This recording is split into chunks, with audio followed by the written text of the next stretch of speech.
देवानाम प्रिय प्रियदर्शी चक्रवर्ती सम्राट अशोक आज विश्व भर के सभी महानतम एवं शक्तिशाली सम्राटों की पंक्ति में शीर्ष स्थान पर विराजित है। उन्हें यूं ही चक्रवर्ती सम्राट नहीं कहा जाता। उनका साम्राज्य उत्तर में हिंदुकुश की श्रेणियों से लेकर दक्षिण में मैसूर तक, तो पूर्व में बांग्लादेश से लेकर पश्चिम में अफगानिस्तान, ईरान तक फैला हुआ था। वर्तमान परिदृश्य में देखा जाए तो सम्राट अशोक का ये साम्राज्य आज का भारत, अफगानिस्तान, नेपाल, पाकिस्तान, भूटान, म्यांमार और बांग्लादेश के अधिकांश हिस्से में व्याप्त रहा था।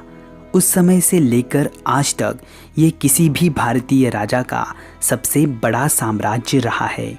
इसीलिए मौर्य साम्राज्य के ये तीसरे सम्राट भारत के आज तक के सबसे शक्तिशाली एवं महान सम्राट रहे हैं।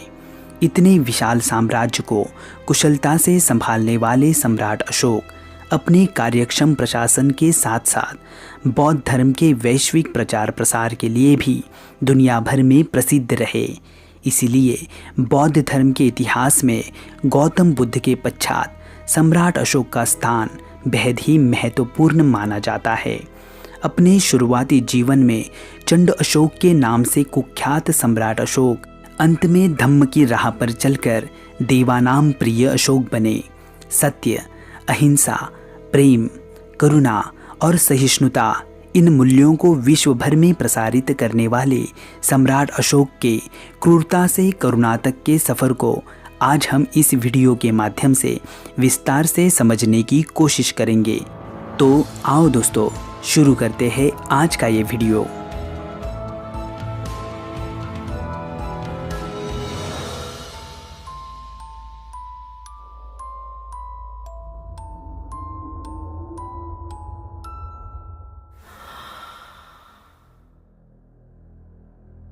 सम्राट बिंदुसार और रानी धर्मा के पुत्र अशोक का जन्म 304 ईसा पूर्व में पाटलिपुत्र में हुआ। बौद्ध ग्रंथों में वर्णन है कि सम्राट बिंदुसार की 16 पटरानियां और 101 पुत्र थे, जिनमें से 99 पुत्रों को अर्थात अपने 99 भाइयों को मारकर अशोक ने स्वयं को सम्राट पद पर स्थापित कर दिया। बौद्ध ग्रंथों में बताई गई इस बात के ऐतिहासिक प्रमाण तो नहीं है, लेकिन एक बात तो स्पष्ट है कि 273 ईसा पूर्व में जब सम्राट बिंदुसार की मृत्यु हुई तब उनके ज्येष्ठ पुत्र सुसीम सम्राट नहीं बने और अशोक को भी सम्राट बनने के लिए 4 सालों का लंबा समय लगा। इसका मतलब इन 4 सालों में अशोक और उनके भाइयों में कड़े सत्ता संघर्ष का माहौल रहा और इस आंतरिक अशांति से भरे माहौल के खत्म होने के बाद ही 269 ईसा पूर्व में सम्राट अशोक का विधिवत राज्याभिषेक हुआ। सत्ता संभालते ही अशोक ने विरासत में प्राप्त विशाल मौर्य साम्राज्य को और अधिक विशाल करना प्रारंभ कर दिया। साम दाम दंड भेद हर प्रकार की नीति को अपनाते हुए सम्राट अशोक ने आधुनिक असम से लेकर ईरान की सीमा तक का साम्राज्य केवल 8 वर्षों में ही विस्तृत कर लिया। इस दौरान अपने कठोर व्यवहार के कारण लोग सम्राट अशोक को चंड अशोक के नाम से पुकारने लगे। बौद्ध साहित्य तथा लोक कथाओं में चंड अशोक के इस कठोर रूप का वर्णन करने वाली कई कहानियाँ प्रचलित है। भारत समेत पश्चिमोत्तर प्रदेश के बहुतांश भूभाग पर अधिकार करने के पश्चात सम्राट अशोक अब दक्षिण में कलिंग की तरफ बढ़े। आज के ओडिशा, छत्तीसगढ़ और झारखंड में फैला कलिंग उस वक्त का एक महत्वपूर्ण राज्य था। उत्तर से दक्षिण की तरफ जाने वाली थल तथा जलमार्गों पर उसका विशेष रूप से नियंत्रण था। इसीलिए कलिंग को जीतना मौर्य साम्राज्य के लिए बेहद ही आवश्यक था। सम्राट अशोक के 13वें अभिलेख से हमें ये पता चलता है कि राज्याभिषेक के 8 वर्ष पश्चात ही मगध और कलिंग के बीच युद्ध प्रारंभ हुआ। 261 ईसा पूर्व के आसपास सम्राट अशोक ने कलिंग के सेनापति कलिंगराज को आत्मसमर्पण कर मौर्य साम्राज्य में विलीन होने का आदेश दिया, लेकिन कलिंगराज ने अशोक के आदेश को ठुकरा दिया और परिणाम स्वरूप युद्ध प्रारंभ हुआ। अपनी आज़ादी और अस्तित्व की इस लड़ाई में कलिंग की सेना समेत आम जनता ने भी हिस्सा लिया और मौर्य सेना को कड़ी टक्कर दी। लेकिन विशाल मौर्य सेना और अशोक के दांवपेच के सामने कलिंग का पक्ष कमजोर पड़ने लगा। अंततः सम्राट अशोक के आदेश से मौर्य सेना ने बड़ी बेरहमी से युद्ध भूमि पर कत्ले आम मचा दिया। 13वें शिलालेख के अनुसार इस युद्ध में लगभग 1 लाख लोग मारे गए, 1.5 लाख लोग घायल हुए और लगभग उतने ही लोगों को निर्वासित किया गया। सम्राट अशोक ने इस युद्ध के परिणामों को जब अपनी आंखों से देखा तब उनके चेहरे पर जीत की खुशी की जगह निरर्थक संघर्ष का दुख तीव्रता से झलकने लगा। अनाथ बच्चे, विधवा औरतें और अपाहिज सैनिकों की वेदना को उन्होंने गहराई से महसूस किया।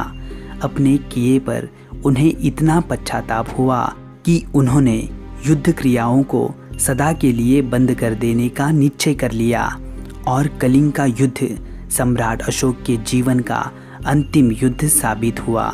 यही से सम्राट अशोक ने अहिंसा तत्व को अपनाते हुए युद्ध की जगह बुद्ध के मार्ग का चयन किया। दिव्यावदान के अनुसार उपगुप्त नामक बौद्ध भिक्षु ने सम्राट अशोक को बौद्ध धर्म की दीक्षा दी और यही से सम्राट अशोक ने शिकार तथा पशु हत्या करना भी छोड़ दिया। उनका हृदय अब मानवता के प्रति दया और करुणा से भर गया। उन्होंने जन कल्याण के लिए अनेकों काम हाथ में लिए, जिसमें चिकित्सालय, पाठशालाएं, सड़कें और कुओं के निर्माण को उन्होंने प्राथमिकता दी।